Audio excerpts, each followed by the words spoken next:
1 साल बीत चुका था। ढोलकपुर वापस शांत था। गांव के लोग फिर से खुशी से जीने लगे थे। हर पूर्णिमा को लोग एक दिया जलाकर ठुन ठुन ठुन साहुर को याद करते थे। पर एक रात कुछ ऐसा हुआ जो फिर से सब कुछ बदल के रख दिया। लाशें फिर से मिलने लगी। हर 2 दिन बाद किसी न किसी के घर के सामने एक कटी हुई लाश पड़ी होती। गांव फिर से कांप उठा। एक दिन सब लोग महाराज के पास पहुंचते हैं और रो रो कर गांव की घटनाओं के बारे में बताते हैं। रात को महाराज 2 सेनापतियों से कहते हैं, जाओ और खोजो इस कांड के पीछे कौन है। लेकिन सुबह सिर्फ उनकी लाशें लौट कर आईं। एक का सिर था ही नहीं, दूसरे के पैर कट चुके थे। महाराज समझ गए कुछ तो लौट आया है, कुछ जो सिर्फ मौत का खेल खेल रहा है। और फिर कहते हैं, अब इस जंग का सामना मुझे ही करना होगा। उसी रात महाराज चुपके से गांव में आते हैं और एक पेड़ के पीछे खुद को छुपा लेते हैं। और ठीक रात के 2:30 बजे अचानक कहीं से धुआं छा जाता है और उस धुएं के अंदर से एक आवाज आती है,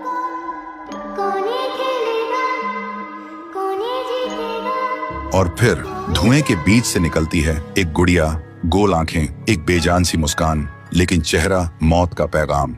वो गुड़िया एक घर के गेट तक जाती है और बच्चों जैसा एक गाना गाने लगती है। उसके गाने की आवाज सुनकर एक आदमी बाहर आता है और अगले ही पल वो गुड़िया उसका सिर चबा जाती है। वो आदमी तड़प तड़प के वहीं जमीन पर गिर जाता है। महाराज सब कुछ देखते हैं। उनकी आंखें भर जाती हैं। उन्हें समझ आ जाता है इसके सामने जाना मतलब खुद का अंत लिखना है। अगली सुबह गांव के लोग इकट्ठा होते हैं। महाराज कहते हैं, ये पिछले भूत से भी ज्यादा डरावनी है।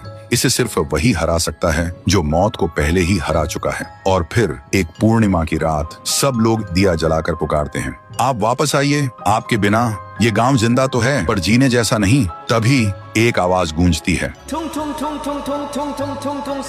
और उसी देह की आग से एक जलता हुआ पेड़ बनने लगता है और उसी पेड़ में से ठुन ठुन ठुन साहुर निकलता है। तभी फिर से वही धुआं छा जाता है और उसके साथ ही एक आवाज।